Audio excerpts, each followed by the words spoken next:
We are your best choice to fulfill your aspirations of serving your countries, promoting world development, and creating a better future. So, please come and join us.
Hi everyone. Good morning, good afternoon, and good evening in case you're in different areas. So welcome to today's information session and workshop of Tsinghua Global SDG Case Competition 2026. It's an honor for me and all of our team to host you at this session. I am Xie Mengyu, the English Case Program Coordinator at the China Case Center for Public Policy and Management, Tsinghua SPPM. So today we would have a very interesting and also, I think, full of schedule. I think very full workshop that may help you go through your competition trailer. So first of all, I would like to introduce today's schedule. The first thing is we would have a welcome and introduction session and have brief greeting from Tsinghua SPPM and of course our case center, as well as the Tsinghua SDG Institute and our official sponsors, including TUSSNT and Mata Eco, as well as our academic partner GSLBC. We will later introduce our great partners. And also then we would have the competition briefing.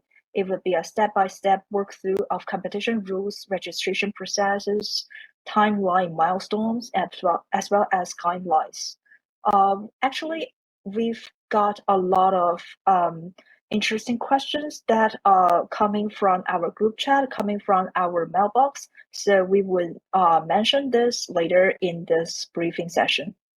And then we will have the training workshop, though it's not a very long one, but hopefully could help you finding your policy scenarios, framing your decision points for the case analysis report, as well as writing narratives and utilizing how to utilize theory to help to work it out a case analysis. And finally, we would have a Q&A session to address your question regarding proposal ideas, team registration, and expert feedback something. So we would be very happy to help. So first of all, I'd like to introduce our the competition organizers and sponsors, and then we will have an introduction session. Then first, let me introduce Cheng Yue from China Case Center for Public Policy and Management to introduce the case centers. Cheng Yue. Okay, shall I begin? Yes, right please. Okay. Yeah. Can you see my PowerPoint? Perfect.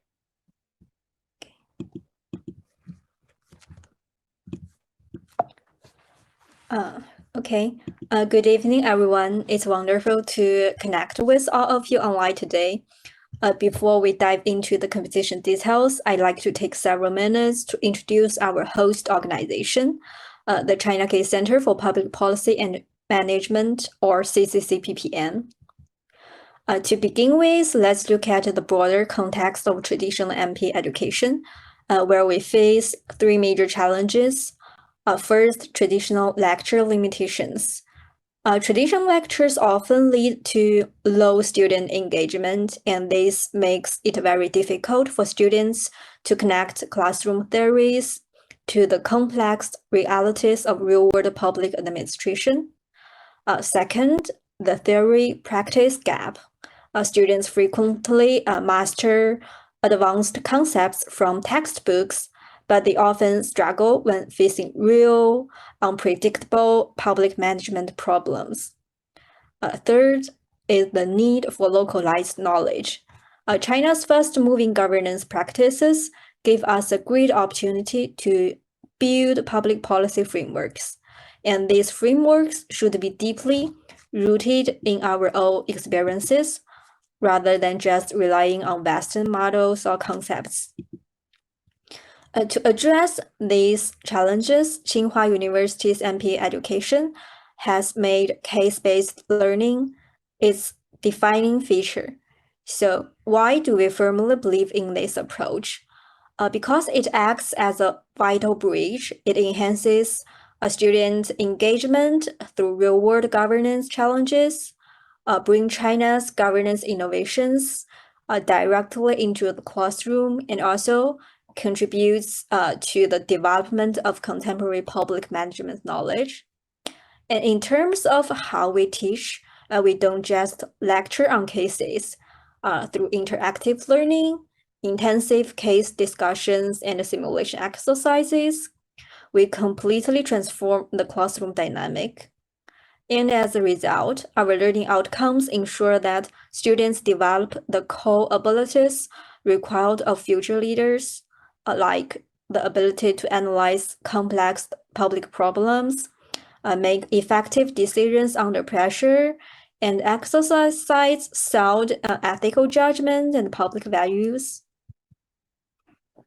So to provide support for this high-quality case teaching, our center was established in 2004, as shown in the historical photo on the right. This was the very first professional case center for public management in China. And over the past 2 decades, we have built a mature operational paradigm, a dual focus on case creation and pedagogy, and a balanced commitment to empowering educators and learners, a strategic synergy between anchoring China's context and also welcoming global perspectives. Through more than 20 years of persistent effort, we have built a comprehensive collection of teaching cases. Our databases include a rich case resources, over 900 Chinese cases, alongside more than 120 English cases. Furthermore, we have built a repository of over 2,000 multimedia teaching resources. Our cases span highly diversified teaching topics like public policy analysis, crisis management, regional development, anti-corruption, sustainable development, and so on, ensuring comprehensive coverage of all these modern governance. So how do we build and maintain such a high-quality database? The secret lies in our highly structured collaborative development process. Actually, we have created an ecosystem which connects multiple key stakeholders. Our case center drives development planning and professional writing. Our faculty and fact experts define teaching objectives and provide academic guidance. Students actively participate in field research and also contribute to case writing, while our alumni, government agencies, and partner organizations provide real-world case opportunities and also first-hand insights. This entire collaboration follows a very standardized development workflow, from initial case identification, field research, and professional writing, to trial teaching in classroom, revision, and final database publication. This whole process ensures that every case is high impact before it's used at Tsinghua or shared with the wider academic community. To share our case resources with the public, we officially launched the China Case Bank for Public Policy and Management in 2014. This stands as China's pioneering high-quality case database platform. Currently, the collection features 350 highly selected teaching cases in both Chinese and English language. It actively supports case teaching at over 130 universities. This platform serves as a cornerstone platform, like for teaching, academic research, executive training, and also public sector practice across the nation.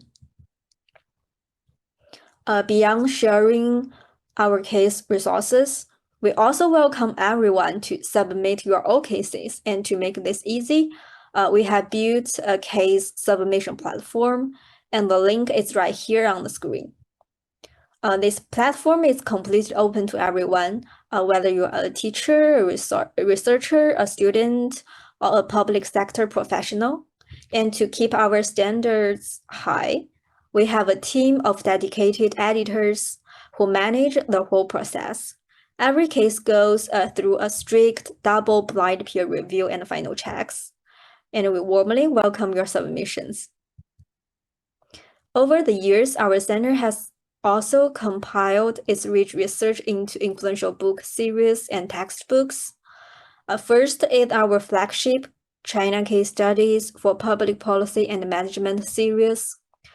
This is a very comprehensive 4-volume teaching textbook series that features representative Chinese cases.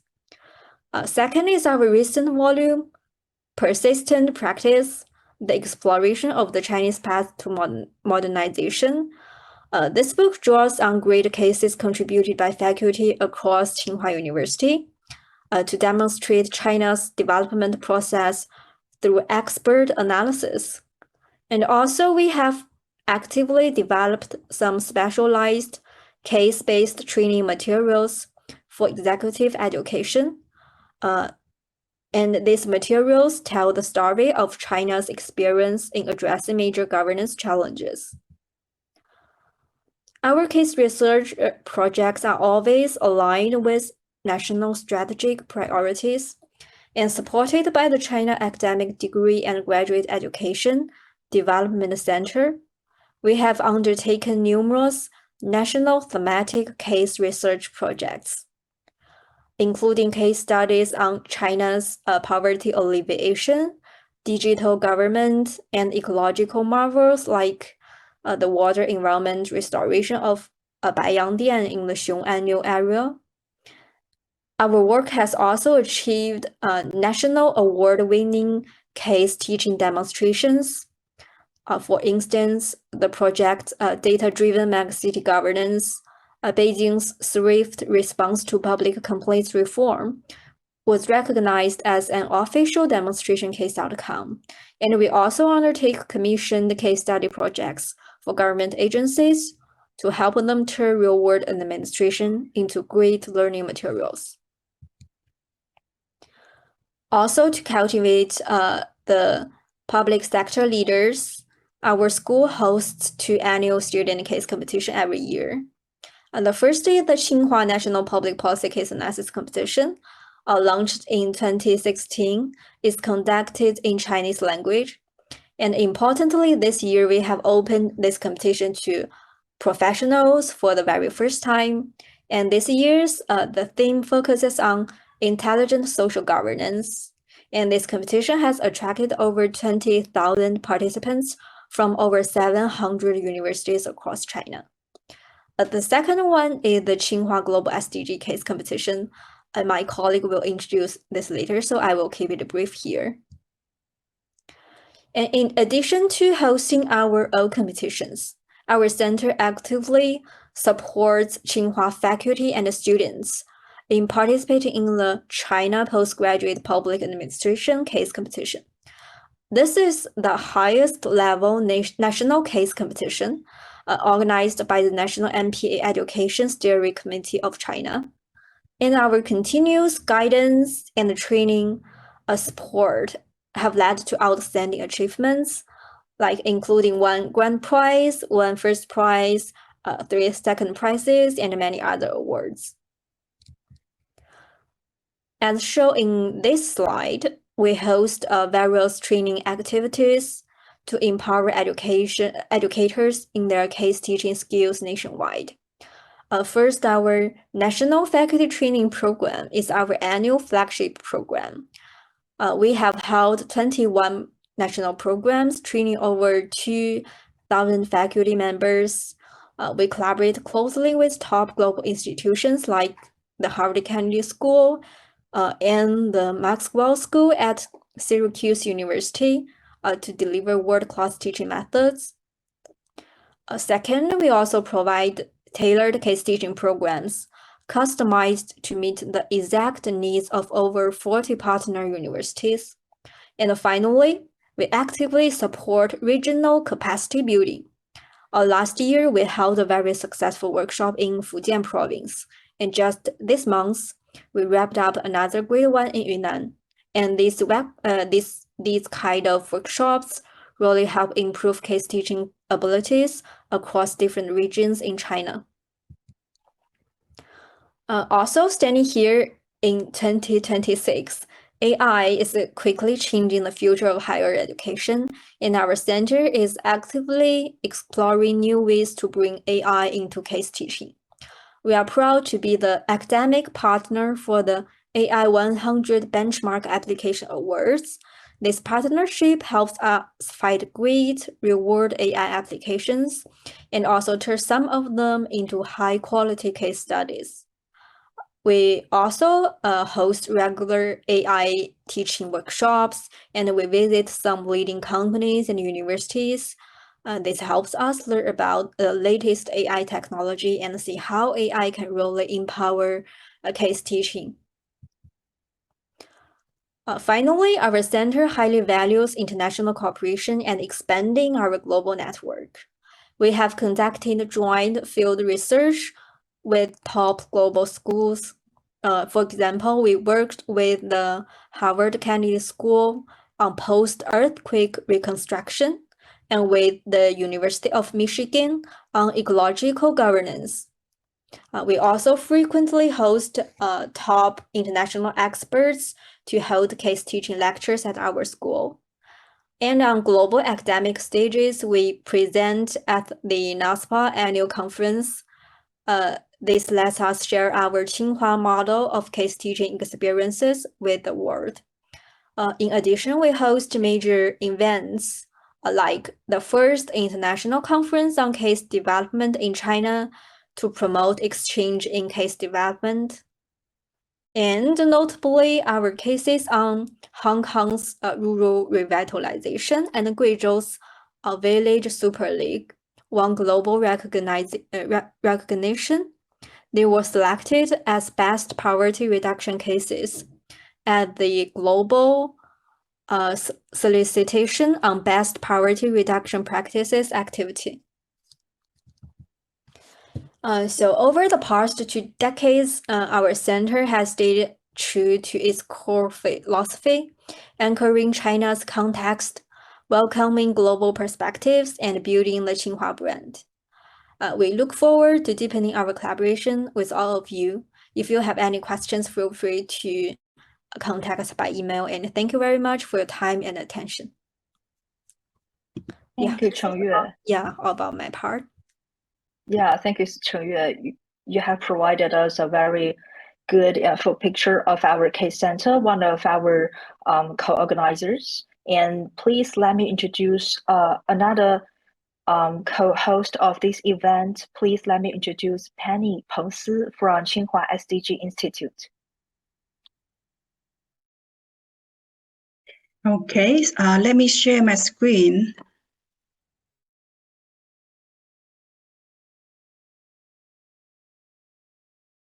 Can you see that? Yes, perfect. Okay, thank you.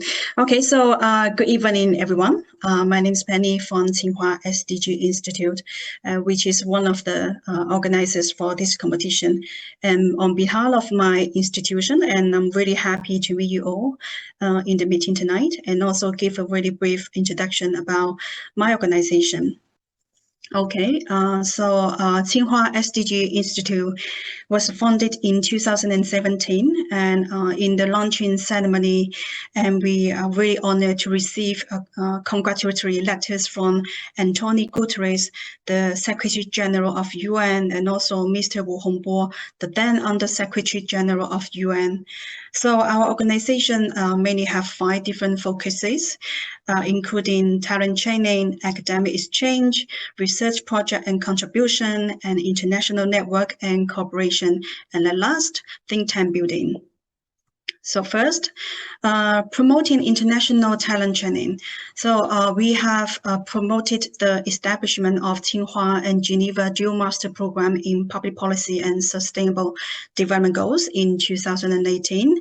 And after, we also promoted the school to launch the Master Degree Program for Public Administration in 2019. And apart from the degree programs, we also hosted different competitions, such as Tsinghua Global SDG Case Competition since 2019, and also University for SDG 13 Award since 2022, and to engage more students globally to promote SDGs. So not only about the student programs, we also have executive training programs. And so we mainly cooperate with the Chinese and overseas governments and state-owned companies, such as Public Administrative School of Brazil and Ministry of Communications and Informatics of Indonesia. And not only the overseas government, and actually we cooperate with the local government in China, such as Huzhou local government, and also State Grid, one of the biggest energy company in China. And through this training, we provide the theoretical guidance and practical experience for them to promote the digitalization and SDG implementation. And because of the success of the program, and we have received 3 times the first prize of outstanding training programs of the year in Tsinghua University, and also 1 time in the first prize of outstanding teaching achievement in Tsinghua University. And second, strengthening academic exchange. So we base on the 17 SDG goals, and we have conduct over 300 academic activities, including one of the flagship events. It is Meet SDG High-End Forum. So we invite different well-known experts to attend this high-end forum and give a speech. So including Helen Thorning-Schmidt, the former Prime Minister of Denmark, and also Professor Jeffrey Sachs from Columbia University, and Professor Joseph Stiglitz. He's the Nobel Prize winner in economics. And also we have Mr. Wu Hongbo, the former Under Secretary General of UN, and Ban Ki-moon, the 8th UN Secretary General, and etc.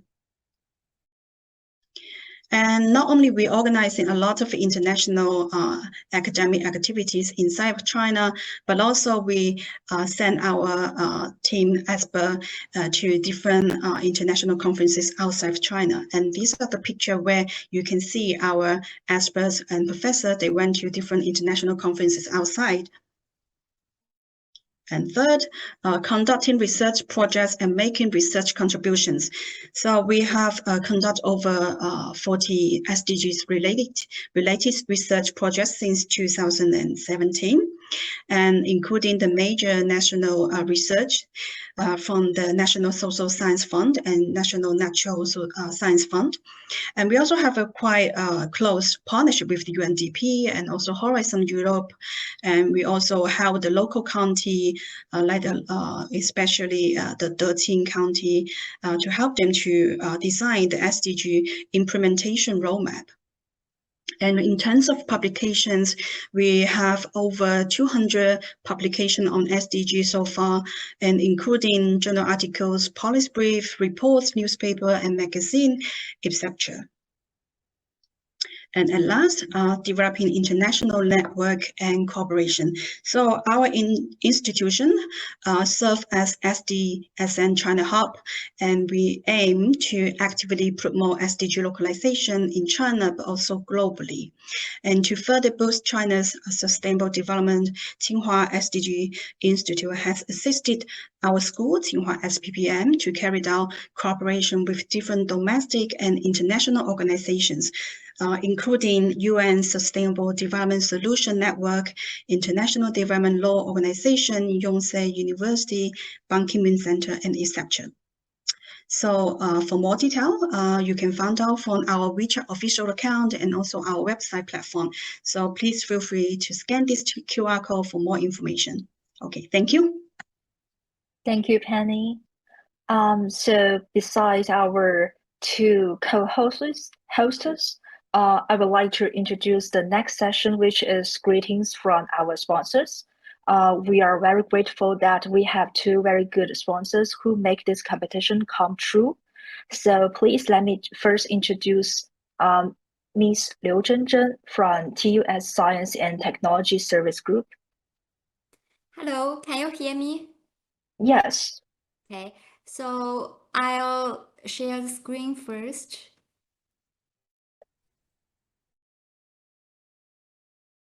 Is that okay? Yes. Okay. Hello, everyone. I'm Jennifer from TAS.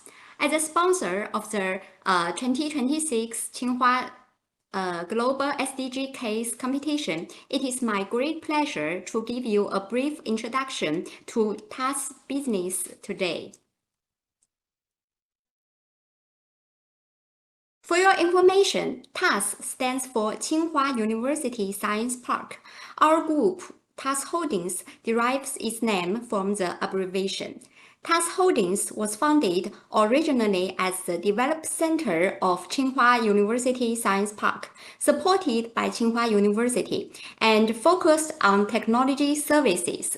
It is responsible for the development, construction, and operation management of Tsinghua Science Park, and now covers more than 100 cities and has incubated over 30,000 enterprises.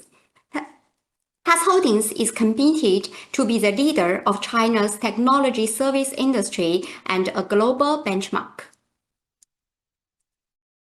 TAS Park is TAS Holdings' flagship product. It covers 770,000 square meters and serves over 1,500 enterprises and institutions. It locates right outside the southeast gate of Tsinghua University. A group of students from the schools of public management at Tsinghua just came here for a tour last time, and I think they all get a great deal from the visit. Now, TAS Holdings operates in science parks, innovation services, tech investment, and other fields, forming a complete tech service ecosystem. Its industries include environmental protection, health, new energy, new materials, digital economy, and more. TAS 7-step incubation model is a systematic full-circle service system designed to support startups from early-stage ideation to sustainable growth and market. It provides professional guidance, resource integration, and platform support throughout the entire entrepreneurial process. TAS has built a multi-level fund portfolio, including angel funds, VC, PE, merge and acquisition funds, and industrial-specific funds. The total assets under management exceed 40 billion yuan, with more than 80 funds, investing in over 2,000 high-tech enterprises, which form a complete financial support ecosystem. TAS has established 2 parks, 2 countries projects with science parks in the UK, Belgium, and other countries. We operate science parks together to promote cross-border technology transfer and enterprise cooperation. Through our global park network, we share resources and information, build a collaborative innovation system, enhance overall competitiveness, and serve global innovation needs. TAS Park Cambridge is a cooperation between Trinity College, Cambridge, and TAS Park. It is the first in-depth equity cooperation in the 700-year history of Trinity College. By attracting companies in biotech, AI, and other fields, it creates synergies for innovation, promotes technology transfer, and has become a model for China-UK innovation cooperation. In TAS Park Newcastle, the Berkeley Eagle Lab is jointly operated by TAS Park UK and Berkeley Bank. There are more than 40 companies in it across northern UK. TAS Park Brussels covers more than 8,000 square meters office space and also becomes one of Brussels' most dynamic innovation centers. TAS Incubators has also established partners with many other countries. For example, in South Korea, we created with Seoul National University and the Korea-China Exchange Association. And there are also many other countries in the list. Looking ahead, we will continue to improve our ecosystem and deepen international cooperation. TAS plans to build cooperative parks in major innovation regions around the world to promote global science and technology exchanges and cooperation.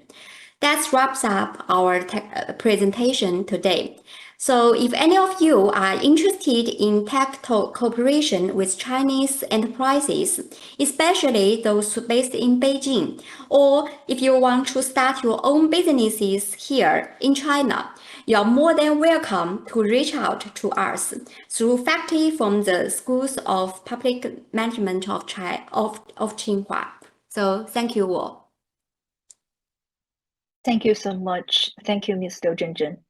So please let me introduce another sponsor of us, which is Mata Eco.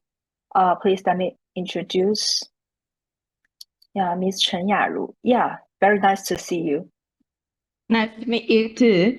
Good evening, everyone. So I'm going to share my screen.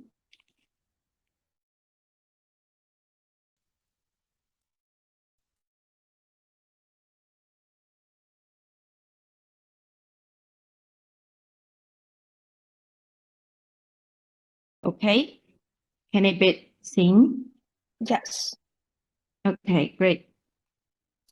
So dear professors and students, I'm Leslie Chen from Mata Eco, and it's my honor to represent Mata tonight as a supporting partner of this great event, the Tsinghua Global SDG Case Competition. And it's truly inspiring to see so many talented students and scholars and professionals come together for this shared commitment to sustainable development. Mata is the largest company in China dedicated to processing of oyster shells, solid waste. And Mata is based in Fujian province, one of China's major coastal regions. And every year, large quantities of oysters, oyster shells, and other marine byproducts are generated here. So if not properly managed, these materials can occupy valuable land and coastal resource and negatively impact the living environment of coastal rural communities, also creating long-term environmental challenges. So these led us to continuously ask ourselves a very simple question. How can this so-called marine waste be transformed into resource that can create value both for our people and our planet? Driven by this idea, MATA has dedicated ourselves to exploring innovative pathways for oyster shells reutilization through our technologies, like the protective roasting and staged agitation technology to process the oyster shells. We transform the marine byproducts into soil conditioners that are widely used for soil improvement, farmland enhancement, agricultural productivity, and agricultural decarbonization. Along this journey, we have come to realize that what may seem like a small issue, managing discarded oyster shells, is actually connected to much bigger challenges. It's connected to marine ecosystem protection, but also to the improvement of the rural communities. It's connected to healthier farmland, but also to food security. It's connected to China's carbon neutrality goals, but also to the broader global momentum towards ESG and sustainable development. For MATA, sustainability is not an add-on to business growth only. It's the foundation of our long-term development strategy. We are committed to balancing both commercial value with sustainable impact and strive to be a long-term practitioner of sustainable development. Today, MATA converts more than 500,000 tons of discarded oyster shells into high-quality soil conditioners every year and has helped restore and improved over 100 million mu of degraded soil. In addition, we have developed a soil carbon sequestration methodology, completed China's first soil improvement carbon credit transaction, and we were honored to be nominated as the top 10 for the 2023 Paulson Prize for Sustainability. Yet, even more inspiring than all of our achievements here is we see an increasing number of young people, you guys, actively engaging with long-term challenges such as climate change, food security, energy transition, and public governance. Because ultimately, what changes the world is not technology only. It's a community of people who are willing to continuously tackle complex challenges and create solutions together. And we think that this is exactly why this competition matters a lot. Its value goes far beyond case analysis itself. It cultivates an important capability, the ability to understand complex challenges through interdisciplinary thinking and develop sustainable solutions for the future. A discussion that begins here today may one day evolve into a public policy and in an innovative technology or even an entirely new industry. So we think that's why we sponsor and we think this competition is so important. And finally, we wish all participants a rewarding and inspiring experience throughout this competition. And we also look forward to seeing more opportunities for young talents and industry practice come together to build a more sustainable future. Thank you very much. Thank you, Yaru. Very helpful introduction and very interesting, very good ESG practice. Thank you so much. Thank you. So alongside with our co-host as well as sponsors, this year we also introduced Global Sustainable Development Goals and Leadership Development Center as our honorable international academic partner. So please let me introduce Mr. Johnny Huang from GSLDC to introduce. Okay, I'm going to start sharing my screen when Martha is ready. Okay. Okay, all right. Give me 1 second. Quick. All right, so thank you, Ms. Xie, and for the invitation. Good evening, morning, afternoon, wherever you are. I'm Johnny Huang, the director of the executive board from the Global SDGs and Leadership Development Center, or GSLDC. We are proud to be the international academic partner for the Tsinghua Global SDG Case Competition 2026. Here, I will do a brief introduction about us, the SDG Center. Okay, so Global SDGs and the Leadership Development Center is a partnership program between the UNITAR and the Global Youth Leadership Development Center. The UNITAR is abbreviation of United Nations Institute for Training and Research. The primary mission for UNITAR is to capacity building of countries, institutions, and individuals by providing basically the training, policy advice, and technical assistance. So UNITAR support member states in areas like sustainable development. We are talking here all about SDGs. So that's one of the primary areas that UNITAR supports its members do. And other areas such as climate change and the disaster risk reduction, therefore, to help them to enhance governance and effective decision-making on critical global issues.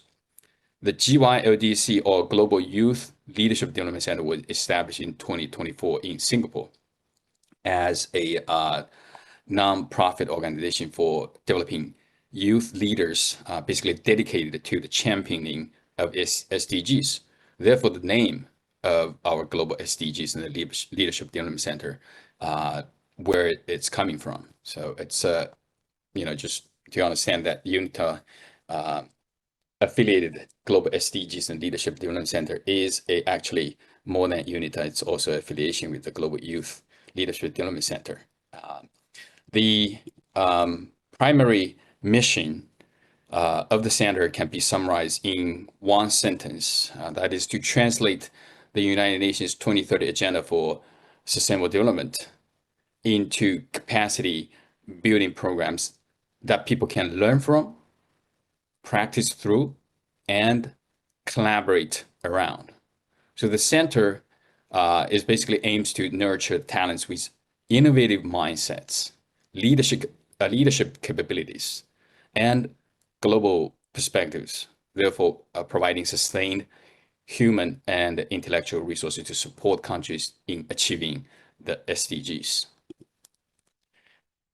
Our core idea can be summarized in 3 words. That is learn, lead, and leap.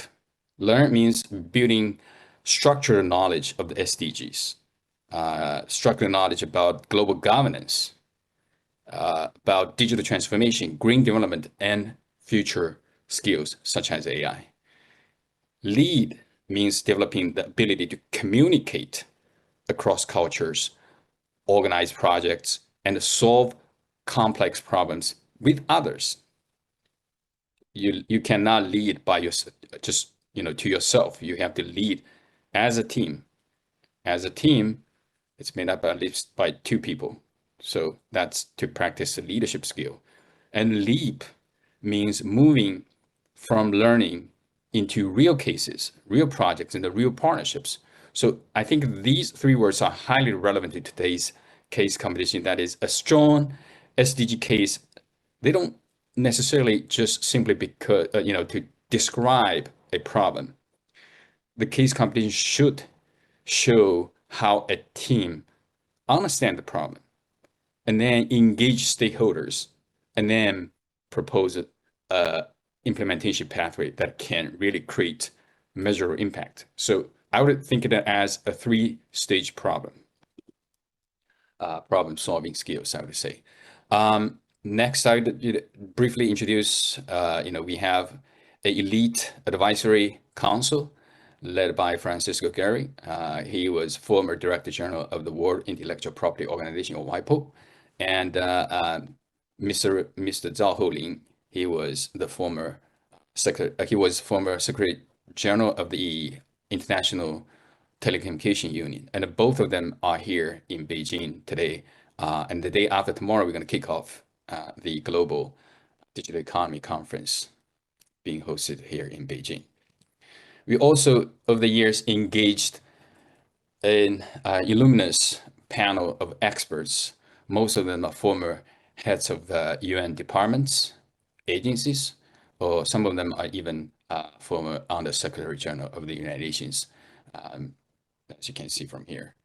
So over the years, we have partnered almost all, well, I wouldn't say all, but majority of the UN institutions such as WHO, WTO, UNESCO, UNDP, UNEP, ITU, ITC, UNIDO, etc. And so as well as multilateral banks such as Asian Development Bank, AIIB, and other international organizations, as well as World Bank, for example. So past events, there are a lot. I'm not going to go to the details. Whoever interested, you can go to our website. And but basically, we, I would say more than 60% of the programs are related to the youth, and the agenda related to SDGs. We actually going to Geneva next week to attend AI summits over there. We also provide support to Global Young Scientist SDG Awards and other. Last year, we partnered with the Min University for its inaugural Global Development Youth Public Policy Innovation Awards. We co-organized that event, focusing on food and sustainable agriculture. We also, one interesting area is art, especially youth art, and we actually bring them into the UN headquarters. Not only youth art, but also famous places such as Forbidden City or the Palace Museum. Last year, for the Palace Museum's 100th anniversary, it did a fantastic exhibition at the UN headquarters in New York. And we also have joint initiatives with World Green Design organizations. So we are not only just focusing on SDGs, but also proposes art and the design initiatives, especially for the younger generations. And then this year, I was participating, myself, leading the Global Digital Economy Governance and Leadership Capacity Building. That's more for senior executives and the people from such as mayors and ministry level of executives. So we're not only just focusing on the youth, but always also focusing on global country and institutional leaderships to really make transformational, provide transformational services through leadership capacity building. Last week in Shanghai, we signed the Future Digital Leadership Development Program together with World Internet Conference and GSMA. These are all world leading institutions in the internet age. And so the SDGs may appear as 17 global goals, but in real practice, they always appear in specific contexts, like how a city can improve climate resilience, how a community can advance educational equity, and how a company can reduce supply chain emissions, or how a digital tool can support inclusive development. So the value of a case competition, I think, is that to train students to begin with a real problem and then enter the field of organizations and communities conduct interview to the stakeholders, use evidence to form judgment, and then design a solution that is both innovative and feasible. In this sense, the case competition is not only an academic exercise. I think it's more than an academic exercise.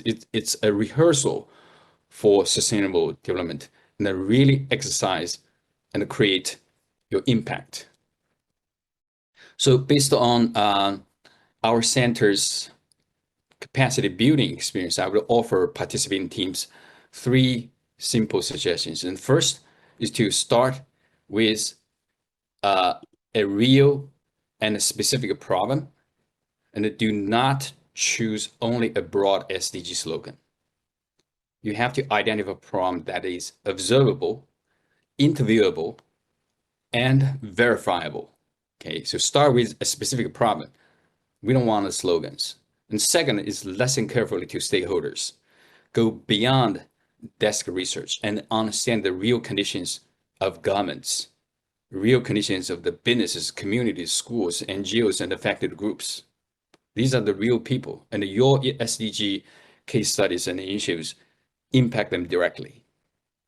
So third is to make your solution implementable. Explain who will act, what resources are needed, and what constraints may appear, and how impact will be measured. A case written in this way will be much closer to real sustainable development practice. With that, thank you to Tsinghua University and the organizing team for inviting Global SDGs and the Leadership Development Center to participate in this online session. We are very pleased to support the Tsinghua Global SDG Case Competition 2026. I wish the competition every success, and I wish all participating teams a productive and inspiring journey. Thank you very much. Thank you so much, Johnny. Your suggestion, I think, would be very helpful for our participants. So again, thank you for coming. Thank you for being here. So next, we would have a quick walk through the competition. Let me first share the screen.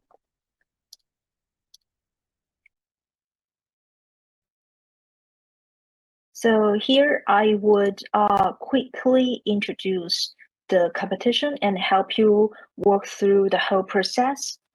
So first of all, our competition, the mission and theme of this competition is SDGs.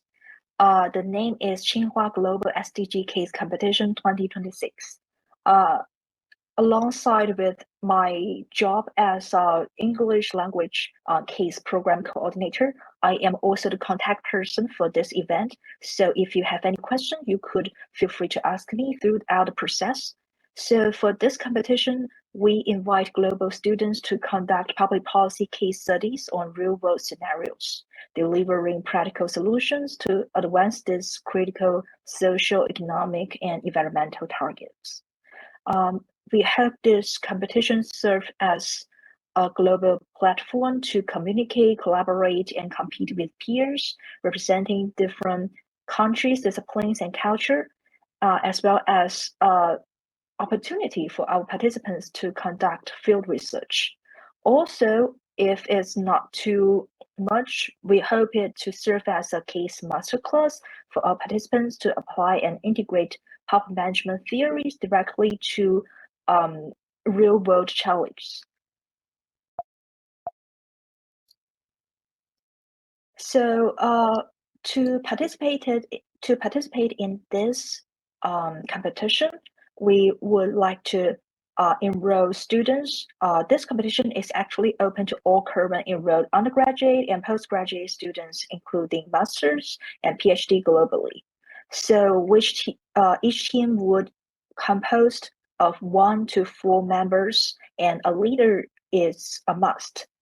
And we would also welcome mixed team. For example, a team mixed with undergraduate students and postgraduate students, but they would be required to be enrolled at current students. And all case study submissions must be written in English, representing unpublished or original research free from copyright disputes.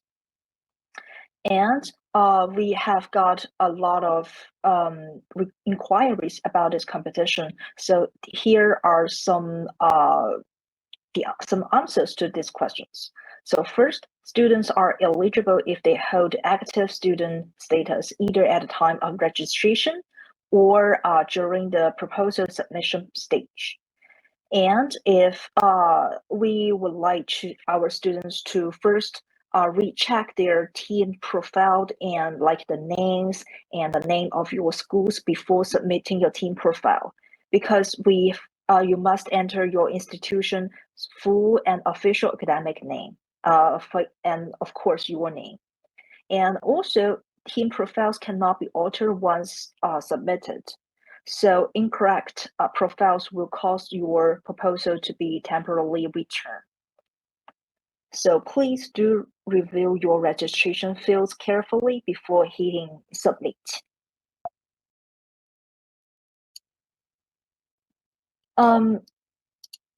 Also, for the timeline, we have already opened the window for registration and case proposal submission. You can feel free to submit your registration and case proposal between June 15 and July 20th. And the deadline would be exactly 2 p.m. Beijing time for registration and initial proposal submission. So basically, after the time we would close the platform, you can no longer submit it. And on July 31st, around July 31st, we will announce first round winners who could be able to processing to full report stage. And then on September 22nd, which would be the deadline, again, the 2 p.m. Beijing time would be the deadline for submitting full case analysis report. And then between September 22nd and October 14th, we will again conduct the review for this case analysis report. And then on October 14th would be we will announce the finalists processing to on-site final competition, which would happen in Beijing Tsinghua University. The final competition defense and awarding ceremony would be on November 1st. This would be the timeline you may need to know for this competition. And for registration, there is another thing you would need to pay attention to, which is that you will need to submit a case proposal. The case proposal is 1,500 words defining the co-project pitch, which includes case title, background and controversy, objectives and significance, research plan, etc. I will explain later in the workshop. So just to avoid some common pitfalls, and also we have provided concrete proposal example as well as guidelines. The guidelines is in the notice page, and the proposal example is at the platform, the registration platform of this competition. So you could download a PDF version of this proposal as well as an example of our case analysis report coming from previous participants. And for the stage 1, the case proposal, the evaluation rubrics would be like this. It will compose of it's a 100 points rubric. 40% would be topic selection, 30% case outlines and dilemma, and 30% for research and interview plan. So our reviewers would help to evaluate each proposal according to this rubric. This is also attached in the notice page, so I will not spend too much time for it, but do review it before submitting your case proposal. And the second stage would be that you need to submit full analysis report. This report would be an 8,000 word count target, composed of two parts. One is the case body and another is case analysis. Again, this comes from the guidelines we have at the call for registration page that you could review it more clearly. I will not spend too much time here. So for the rubrics, that would be composed of 5 parts. Because this case analysis report is more complicated, we have more interesting evaluation here. It will compose of topic selection 10 points, storytelling 30 points, conflict provoking 20 points, research methods 10, and analysis and conclusion 30. So we would come through it later in our workshop to give you some tips how to, I won't say how to achieve high scores, but maybe how to help you better guide you to achieve more better performance analysis report. So for the final stage, the finalist teams will present their work at Tsinghua University or via online meeting platforms for international teams. And each team will showcase their case narrative, the case body, and the case analysis in the format of defense, and followed by a live interactive Q&A session with global experts. We would have one team for first prize, 2 teams for second prize, and 3 teams for third prizes. So all finalists would receive honorable mention awards then.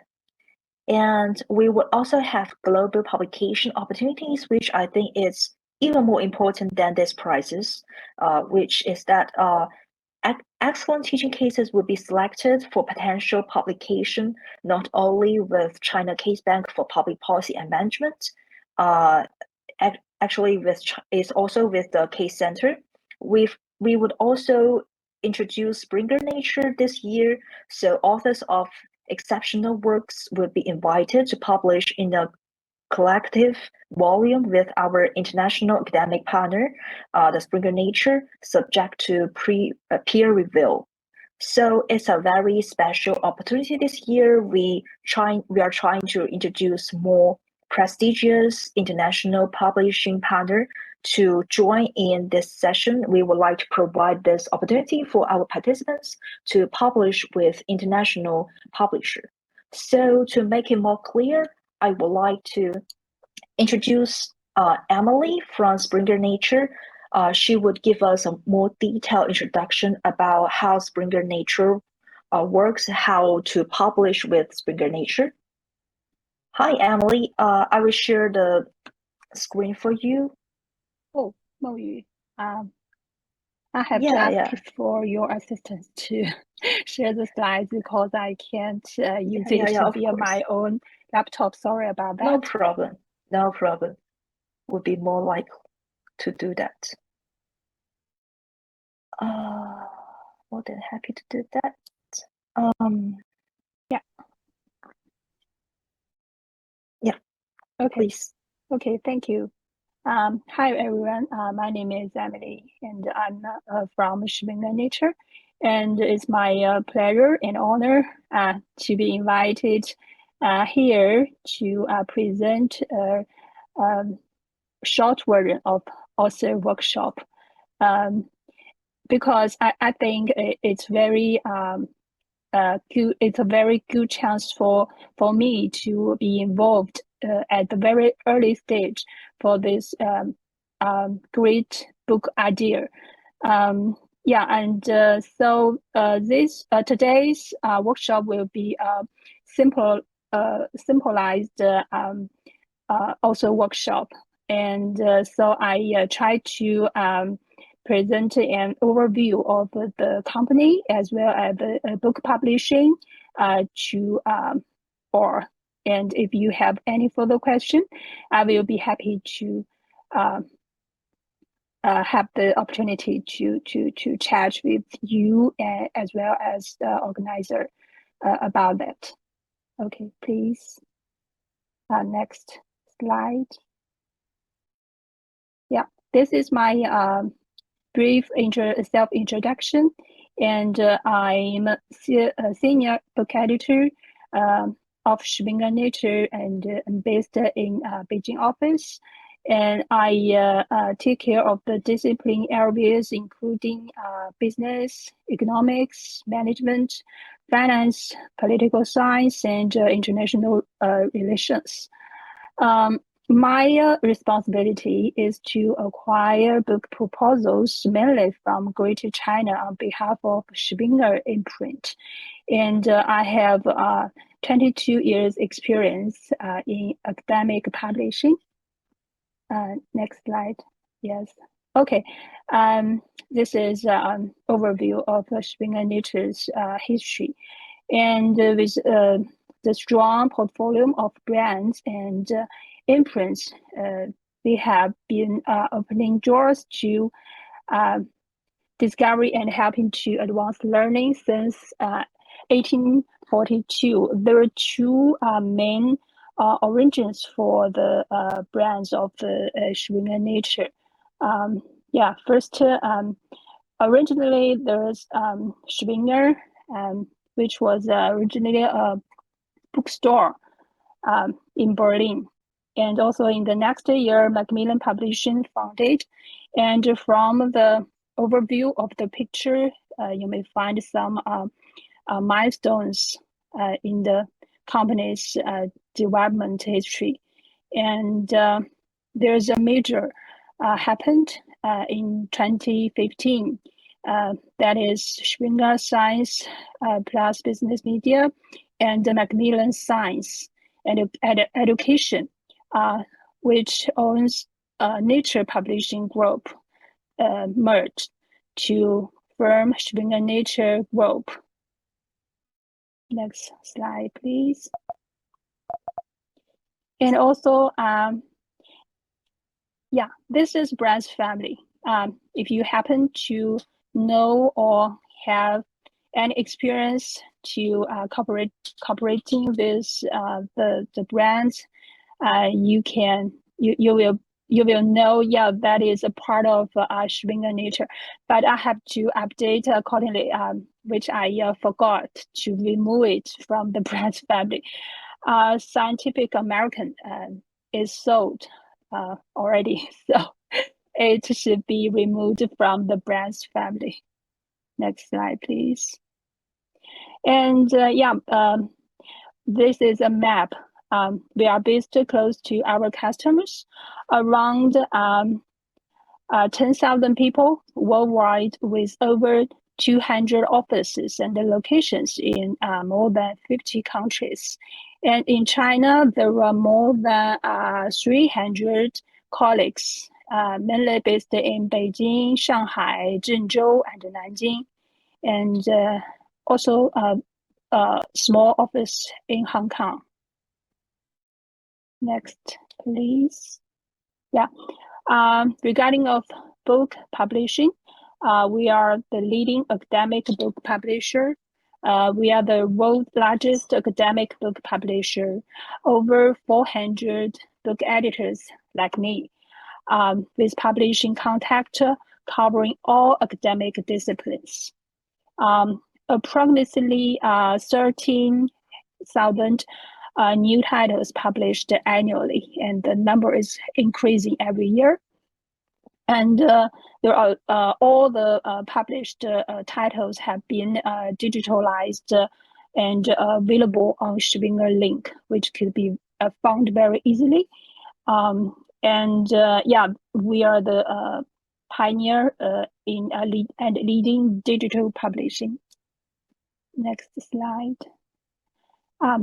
And we publish all book types, which are very common in the academia, especially for the students and teachers, the professors in the university and the institutes around the world. It includes monographs and edited volumes, textbooks, professional books, from the shortest version of books of brief to the biggest one, which is reference works like encyclopedia, dictionary, and handbooks. Next, please. Yeah, this is an overview of the book publishing process. Today, I just want to have a very simple and brief introduction on that. If we have opportunity or time in the future, I may to present more details during the process.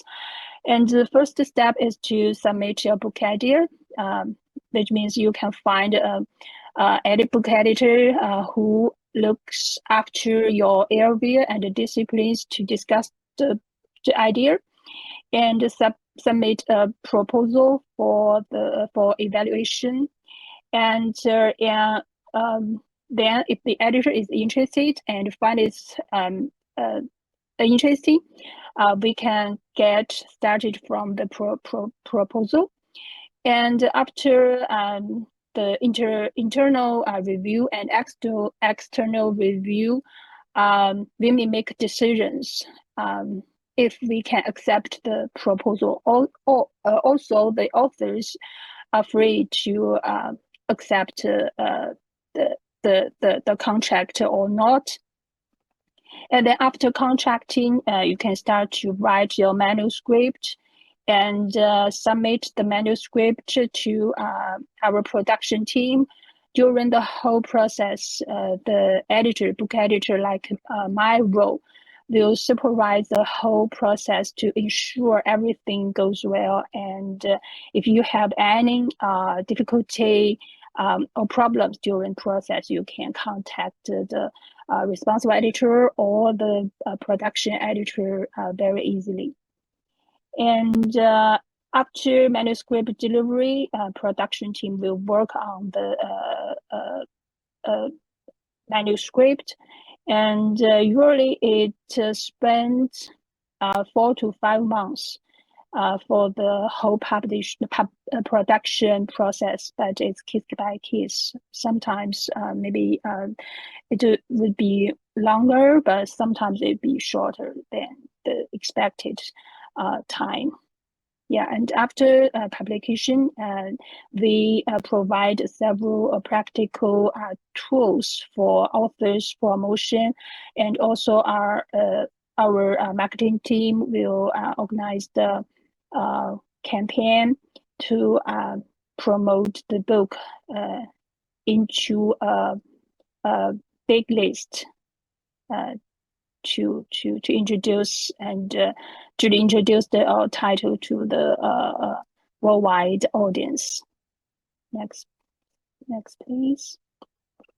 Yeah, this is a manuscript preparation, which is available for the authors who plan to start to write. It's very easily found on our website. I will not talk too much here now. Next, please. Yeah, and also this is essential elements for a book, which includes title, front matter, text body, and back matter. For an editorial volume, which is for this possible case book, we are discussing with Mengyu and Tsinghua University. The cases will be included in this book and published as the chapter level if everything goes well at the early stage, at the beginning stage, after the review, and we agree on the publishing. Next, please. Yes, and more details and guidelines can be found on our hub page. Yeah, there are a lot of background information and guidelines you want to know before publishing. Okay, that is yeah, a fancy image I want to share with everyone. If you are interested in the book publishing industry, yes, we are the people working underground to help the authors and editors to publish their content to the audience. Yeah. Okay, that's all. Thank you.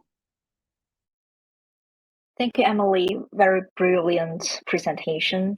We know a lot through your presentation about how to publish with international publisher, as well as, for example, we are aiming for publishing this case analysis report, and also invite our authors who has exceptional work to publish in a collective form, ideally with Springer Nature. So we are aiming for that. Thank you so much again. So let me get it back to our slides. We would have the last session. I noticed that there are a couple questions in the chat box. However, we would save it later for in the Q&A session. So please be patient about that. We will get it back.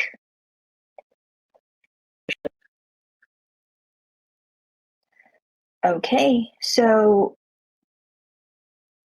after we have some information about this competition as well as the publication opportunities, we would then get into the workshop about how to master the SDG case competition reports.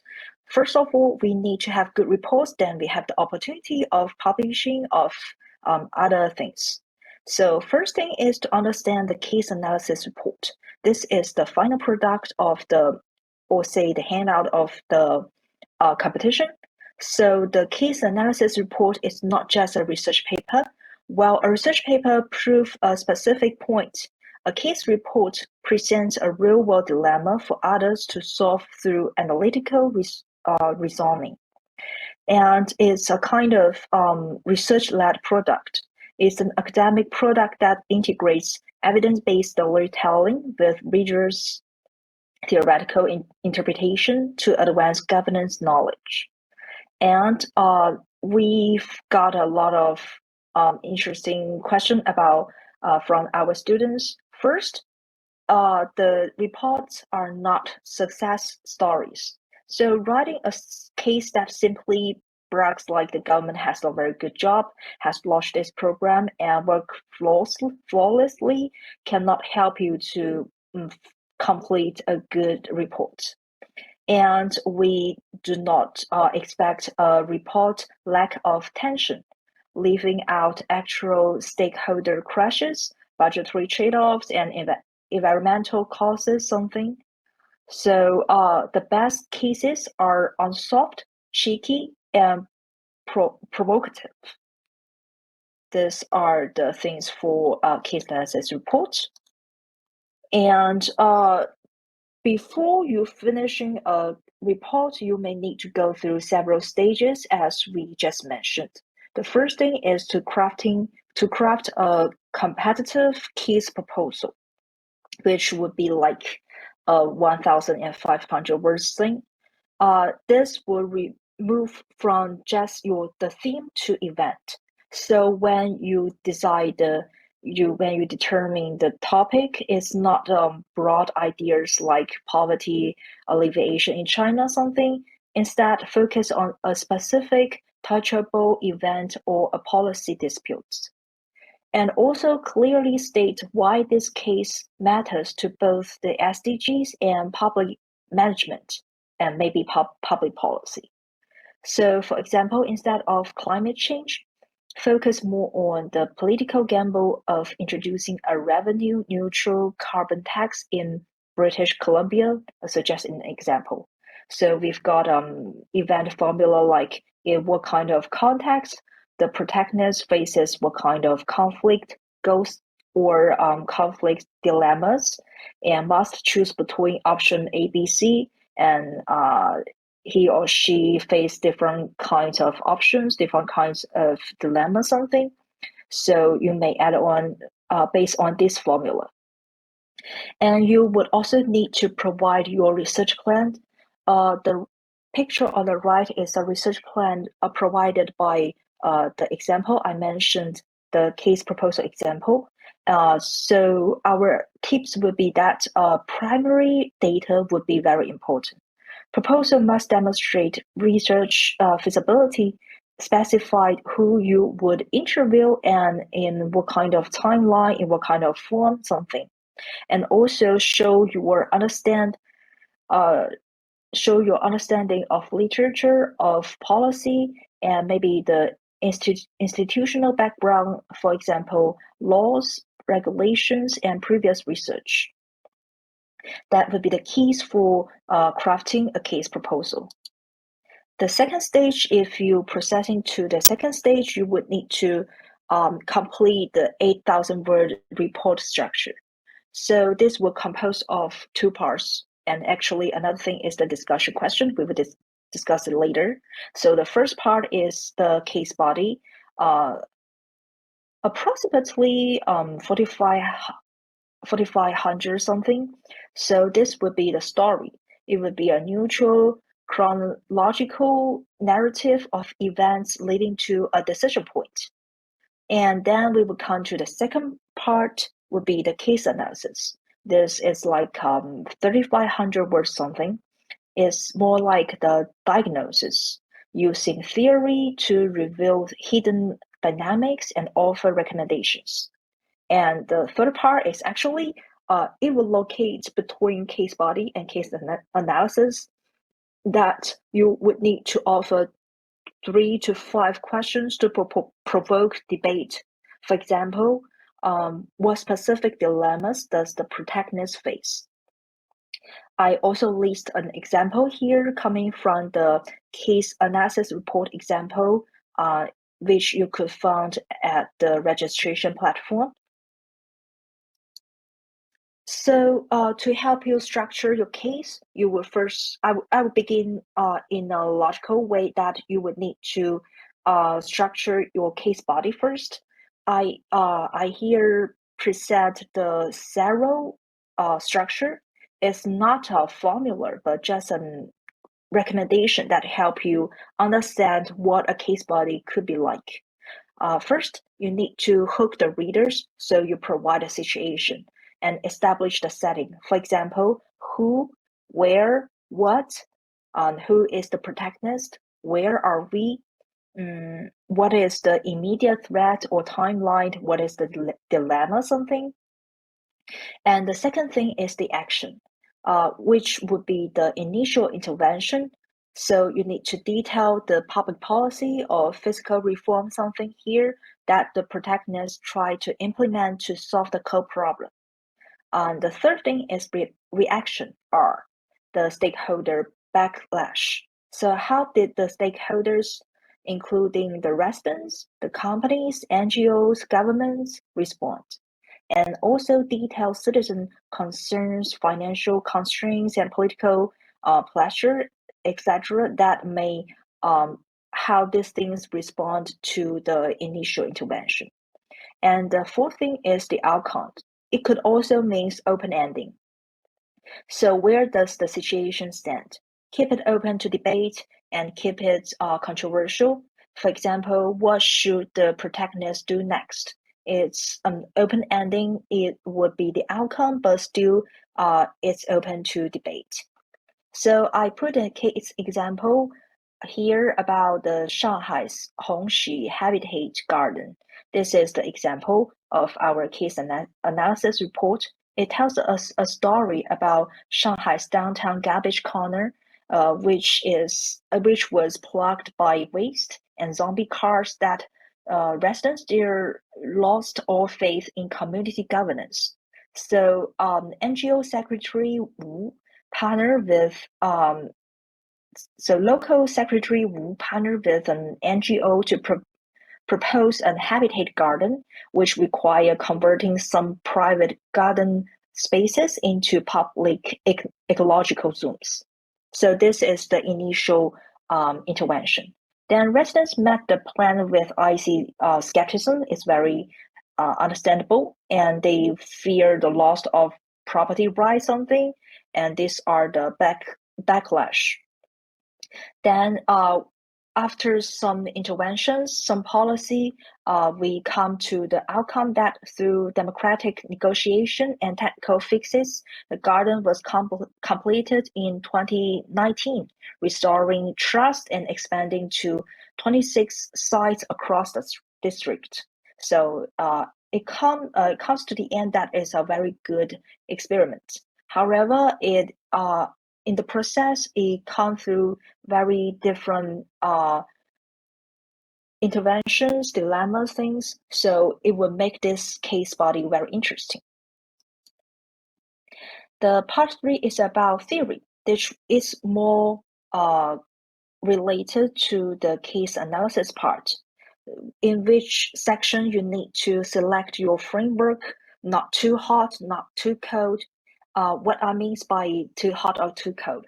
So you need to not only summarize your story, but use theory to uncover causal mechanisms that are not very obvious in the narrative. And you need to match the theory to structure problem. I list some example here, but not to go too deep into it. So you just need to match the theory to the problem. And our suggestion would be not too broad, not too grand the theory, and not too common sense. So you may not need to use massive high-level frameworks, but not too common sense. So we are aiming for middle-range theories that diagnose instrumental logic. Also, we introduce a code technique here to interlock case facts with theory. So we've got an example here about official Lee who saw the vendor was too poor and only confiscated his scale instead of issuing a fine, but is illustrate a street-level bureaucrat exercising administrative discretion. This is a theory that the author choose to use here. It's a very common middle range theories that will be very helpful in this case. So we also make the diagnose after zipping these case facts and theories. And we've also got some case writing do's and don'ts here. So of course, we recommend our participants to conduct ground observation and active policy debate and apply the focus rule here. So which is to look at unexpected local community phenomena, focus on spaces where two highly valuable social goals conflict, maybe not only two, maybe even more. So this would make the case very interesting, very conflict, and also avoid massive uncheckable topics like global climate change, but zooming on highly focused events. And we've also got some standard do's and don'ts. For example, use past tense, being objective to the case facts, and also your axis should be in number in sequential number, and also use a citation for the APA style 7th edition. And also for the don'ts, don't write a news report. We are going to do some case analysis. It's not a news report at all. And also don't write a policy memo, which is to keep your body narrative clear of recommendations and save the answer for the analysis section. And the third thing is don't use biased objectives. And so avoid writing the brilliant mayor or the stubborn citizen something. So just let the data speak. So finally, we would highly recommend our participants to conduct a self-evaluation. So you could serve as a judge, what the judges look for. So first of all is the narrative engaging, clear, and people focused, which is the storytelling point. And also analytical depth, and is the logic sound, is the theory integrated using the zipper effect. And the third is the case very interesting? Does the case raise a genuine, challenging policy program? Also, the fourth is about primary research.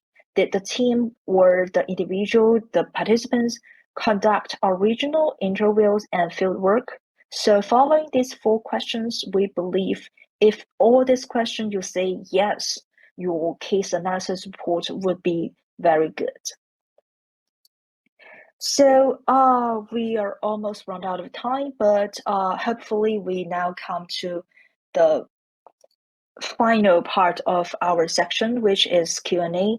So first of all, you could register your team online and start planning your field work immediately. We've got some contact here. So first you can scan via WeChat group and join this group to raise any question anytime. You could also register and submit your proposal at this website. And we will also post information at our official website, sppmtsinghua.edu.cn. You could also offer your inquiry anytime at our email address. So I would get back to the questions we have in the process. For the first one, how specific should we go for the problem? Is it okay to address the problem specifically in my hometown, or should we go for a more global one? My suggestions would be the local one is perfect for you. For example, you have very good observation already through your time in your hometown. So we are not looking for a very broad topic. We are looking for first a very good story, and second, a very interesting and deep theoretical analysis of your case study. So yes, please do so. Please find your hometown story. We would be very interesting to see that. And also about the slides. Actually, we would post the video, the playback on the registration platform, but may not these slides.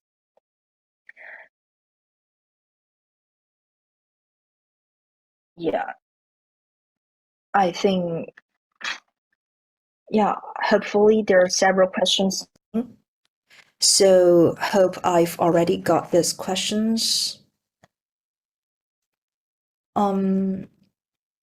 Anything else? I think, yeah, hopeful. There is another question about how many groups or spots will get into round 2. There's no required number for sports like getting into round 2. So it would highly depend on the quality of the case proposal. There is not like a number, a limit for that.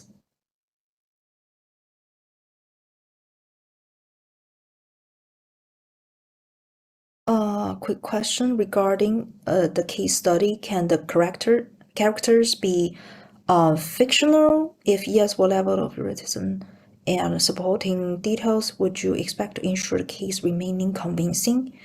My answer would be no. The case studies should be, or I would say, must be true. So it must be based on real world experiences, real world dilemmas, or your field work, your field research. So the characters cannot be fictional.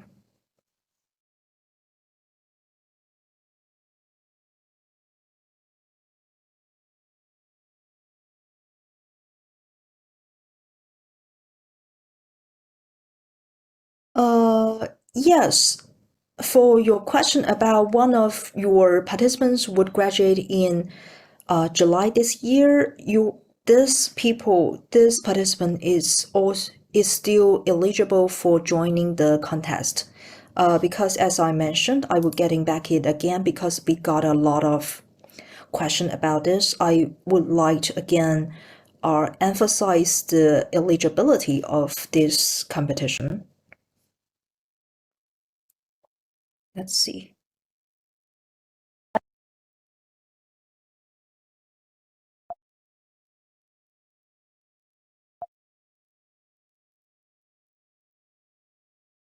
Yeah. So I'd like to emphasize again that students are eligible if they hold active student status either at the time of registration, which is now, or during the proposal submission stage, which would be November next year.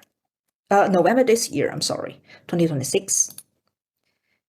And again, about the case study, the character in the case study.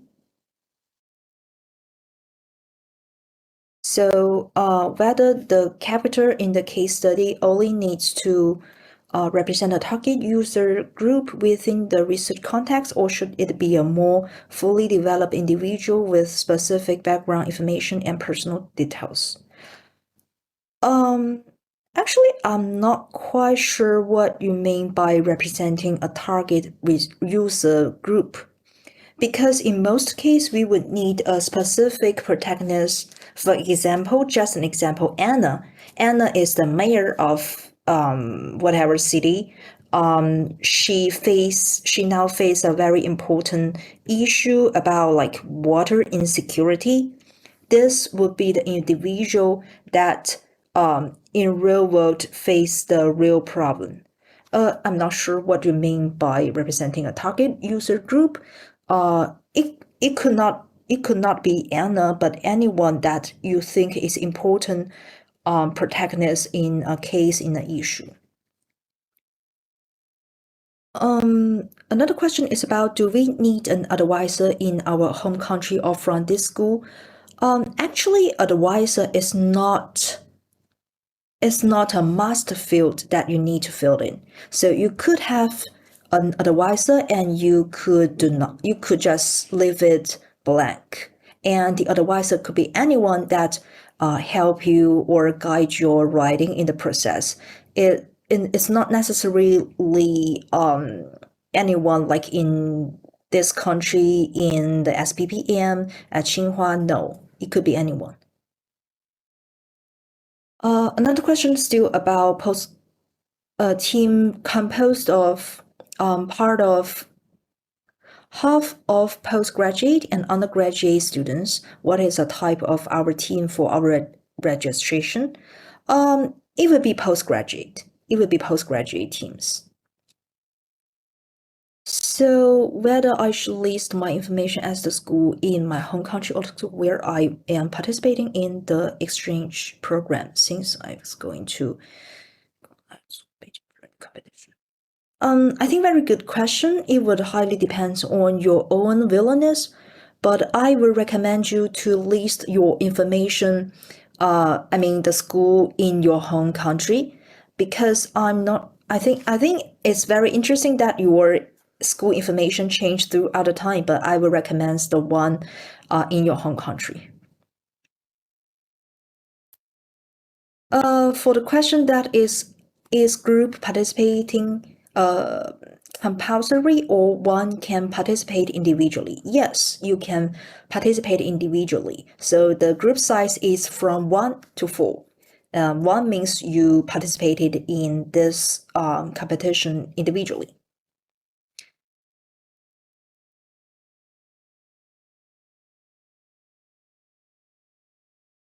Regarding learning case, is a firm level case study suitable, or is it expected that it should be consultant type of approach like McKinsey or BCG proposal? Here is a very interesting point here. We are not expecting consultant report thing. We are expecting our participant to finalize a very good case analysis report, which I think from my speaking, it would be very different from consultancy thing. So I'm not sure what your case level, firm level case study about, but I do think it would not be something like McKinsey would do. Can teammates consist of people from different universities or the same universities? Yes, teammates can come from different areas, different universities. You are free to do that. Should this project focus on a specific local problem within your? I think within your hometown, and is it better to address a broader global issue? I think we've just mentioned that you can do both. You can do either one. I mean, you can do either one, but feel free to focus on your hometown issue. And if you want to address a broader one, you may need more information about that. It's also okay.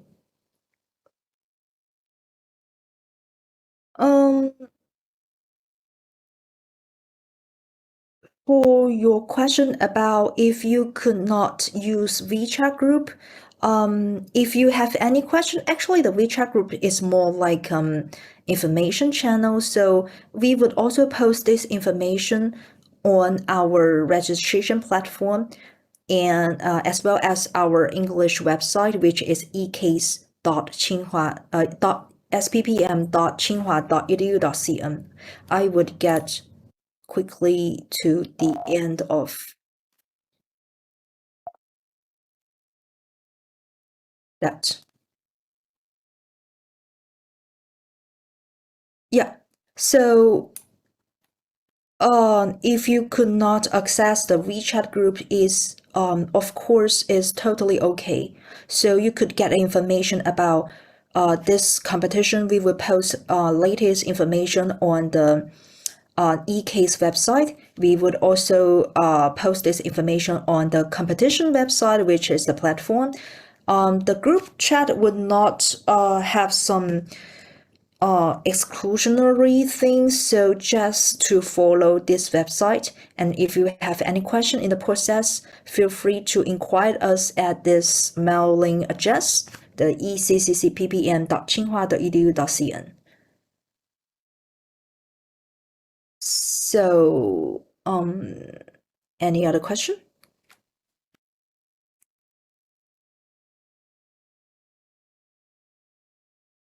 If not, I think we've got a couple minutes late.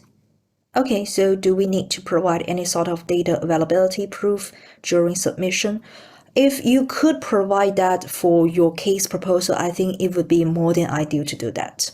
So it would help you to prove that you have a very strong research plan. That would be very helpful. Yeah.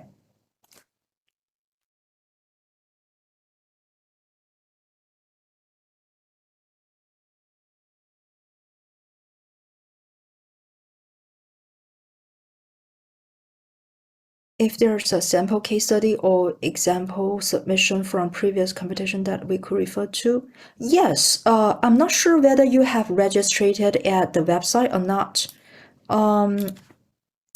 I would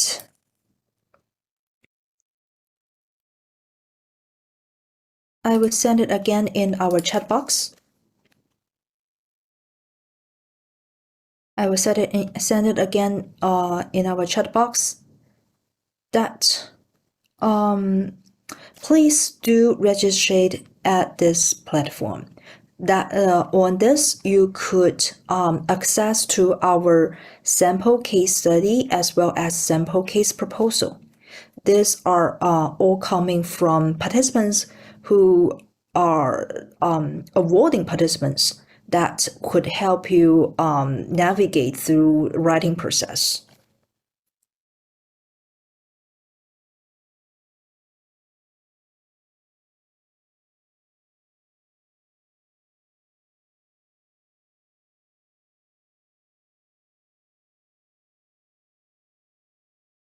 So yeah, so if you have another question coming from is that can our case selected be recent or past years? I don't quite understand actually, but what do you mean by selected? If you mean by participating in this competition, we do not have time limit that, for example, your case study could happen anytime throughout. But we are not working on a more very historical one, but it could happen in a decade. It could happen maybe in 2 decades. It may happen last year. It could happen this year. There's no time limit for that.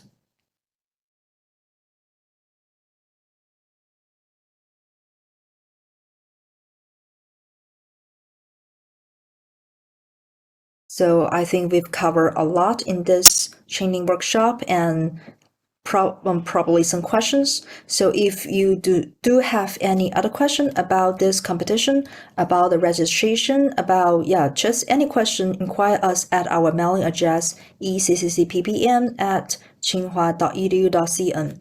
So that's pretty what we have for today. Thank you so much for coming, and hope you have a good journey in this competition. Thank you so much. Have a good night.